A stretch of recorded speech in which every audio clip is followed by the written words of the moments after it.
জয় শ্রীকৃষ্ণ। আপনারা দেখছেন শ্রীমদ্ ভগবত গীতা বাণী চ্যানেল, যেখানে আমরা শ্রীকৃষ্ণের লীলা, উপদেশ ও শাস্ত্রের গভীরতম রহস্য নিয়ে আলোচনা করি।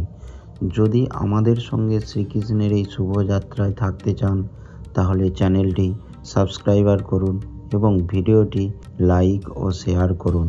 আজকের পাঠে আমরা জানব কিভাবে অর্জুন যুদ্ধক্ষেত্রে গভীর শোকে মুহ্যমান হয়ে পড়েছিলেন এবং কিভাবে শ্রীকৃষ্ণ ধীরে ধীরে তাকে জ্ঞানের পথে নিয়ে যান। তাহলে চলুন শ্রদ্ধাভরে পাঠ শুরু করি। দশই এতই কুলঘ্রাণং বর্ণ সংস্কারকৈ উৎসাদন্তে জাতি ধর্মা কুল ধর্মাস্য শাশ্বতা। এটির অনুবাদটি হলো, যারা বংশের ঐতিহ্য নষ্ট করে এবং তার ফলে অবাঞ্ছিত সনাতনাদি সৃষ্টি করে, তাদের কুকর্মজনিত দোষের ফলে সর্বপ্রকার জাতীয় উন্নয়ন প্রকল্প এবং বংশের কল্যাণ ধর্ম উচ্ছন্নে যায়। তাৎপর্যটি হলো, সনাতন ধর্ম বা বর্ণাশ্রম ধর্মের মাধ্যমে সমাজ ব্যবস্থা যে 4টি বর্গে উদ্ভব হয়েছে, তার মূল উদ্দেশ্য হচ্ছে মানুষ যাতে তাদের জীবনের চরম লক্ষ্যে মুক্তির লাভে সক্ষম হয়। তাই সমাজের দায়িত্ব জ্ঞান শূন্য নেতাদের পরিচালনায়। যদি সনাতন ধর্মের যথাযথ আচরণ না করা হয়, তবে সমাজে বিশৃঙ্খলা দেখা দেয় এবং ক্রমে ক্রমে মানুষ তাদের জীবনের চরম লক্ষ্যে বিষ্ণুকে ভুলে যায়। এই ধরনের সমাজ নেতাদের বলা হয় অন্ধ এবং যারা এদের অনুসরণ করে তারা অবধারিতভাবে অন্ধকূপে পতিত হয়। উৎসন্ন কুল ধর্মানং মনুষ্যনং জনার্দন নরকে নিয়তং বস ভবতি এত অনুশ্রুশ্রম।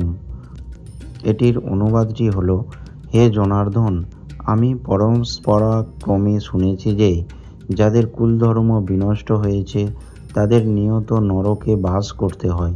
তাৎপর্যটি হলো, অর্জুনের সমস্ত যুক্তি তর্ক তার নিজের অভিজ্ঞতার উপর প্রতিষ্ঠিত নয়।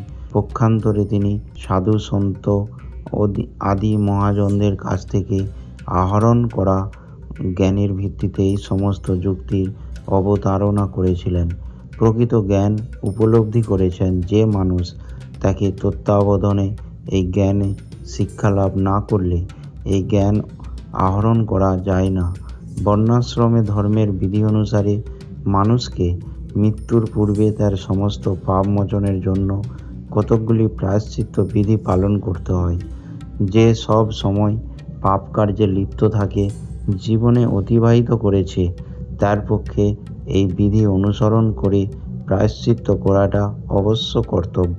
প্রায়শ্চিত্ত না করলে তার পাপের ফলস্বরূপ মানুষ নরকে পতিত হয়ে নানা রকম দুঃখ কষ্ট ভোগ করে। অহোবত মহৎ পাপং কর্তিং ব্যবসিতা বয়ম যদ রাজ্য সুখ লোভেন হস্তং সজ্জন মুদ্রাতা। এটির অনুবাদটা হলো, হাই, কি আশ্চর্যের বিষয় যে আমরা রাজ্য সুখের লোভে সজ্জনদের হত্যা করতে উদ্যত হয়ে মহাপাপ করতে সংকল্পবদ্ধ হয়েছি। তাৎপর্যটি হলো, স্বার্থ সিদ্ধির জন্য মানুষকে মাতা পিতা ভাই বন্ধুকে হত্যা করতে দেখা যায়। পৃথিবীর ইতিহাসে এর অনেক নজির আছে, কিন্তু ভগবত ভক্ত অর্জুন সদা সর্বদা নৈতিক কর্তব্য অকর্তব্যের প্রতি সচেতন। তাই তিনি এই ধরনের কার্যকলাপ থেকে বিরত থাকাকেই শ্রেয় বলে মনে করেছেন। যদি মাম প্রতিকারমস্ত্রং শাস্ত্র প্রণয়ন ধাত্রীরাষ্ট্র রণে হনুস্তনে ক্ষেমতরং ভবেত। অনুবাদটি হলো, প্রতিরোধ রহিত নিরস অবস্থায় আমাকে যদি শাস্ত্রধারী ধৃতরাষ্ট্রের পুত্রেরা যুদ্ধে বধ করে, তাহলে আমরা অধিকতর মঙ্গলই হবে। তাৎপর্যটি হলো, ক্ষত্রিয় রণনীতি অনুসারে নিয়ম আছে, শত্রু যদি নিরস্ত হয় অথবা যুদ্ধে অনিচ্ছুক হয় তবে তাকে আক্রমণ করা যাবে না। কিন্তু অর্জুন স্থির করলেন যে এই রকম বিপজ্জনক অবস্থায় তার শত্রুরা যদি তাকে আক্রমণ করে তবে তিনি যুদ্ধ করবেন না। তিনি বিবেচনা করে দেখলেন না শত্রু শত্রুপক্ষ যুদ্ধ করতে কতটা আগ্রহী ছিল। অর্জুনের এই ধরনের আচরণ ভগবত ভক্ত চিত কমল হৃদয় ভীতির পরিচায়ক। সঞ্জয় উবাচ এবক মুখ অর্জুন সংখ্যে রথ পন্থ উপাবিশদ বিসর্জ শস্যারং চাপং শক শঙ্ক বিন ও মানস। অনুবাদটি হলো, সঞ্জয় বললেন, রণক্ষেত্রে এই কথা বলে অর্জুন তার ধনুর্বাণ ত্যাগ করে শোকে ভারাক্রান্ত চিতে রথ পরি উপবেশন করলেন। তাৎপর্যটি হলো, শত্রু সৈন্যকে নিরীক্ষণ করতে অর্জুনের রথের উপর দাঁড়িয়ে পড়েছিলেন, কিন্তু তিনি শোকে এতই মুহ্যমান হয়ে পড়েছিলেন যে তার গান্ডীব ধনু অক্ষয় তনু ফেলে দিয়ে তিনি রথের উপর বসে পড়লেন। এই ধরনের কমল হৃদয়ভীতি সম্পন্ন মানুষই কেবল ভগবত ভক্তি সাধন করার মাধ্যমে সমগ্র জগতের যথার্থ মঙ্গল সাধন করতে পারবেন। এই ছিল আজকের পাঠ। শ্রীমদ্ ভগবত গীতার প্রথম অধ্যায় বিশদযোগ। আমরা দেখলাম কিভাবে অর্জুন শোকে মুহ্যমান হয়ে যুদ্ধ থেকে পিছিয়ে আসতে চাইলেন এবং কিভাবে শ্রীকৃষ্ণ ধীরে ধীরে তাকে জ্ঞানের পথে এগিয়ে নিয়ে যাবেন। শ্রীমদ্ ভগবত গীতা শুধু এক ঐতিহাসিক যুদ্ধের কাহিনী নয়, এটি আমাদের জীবন যুদ্ধের দিশা দেখানোর এক চিরন্তর জ্ঞান গ্রন্থ।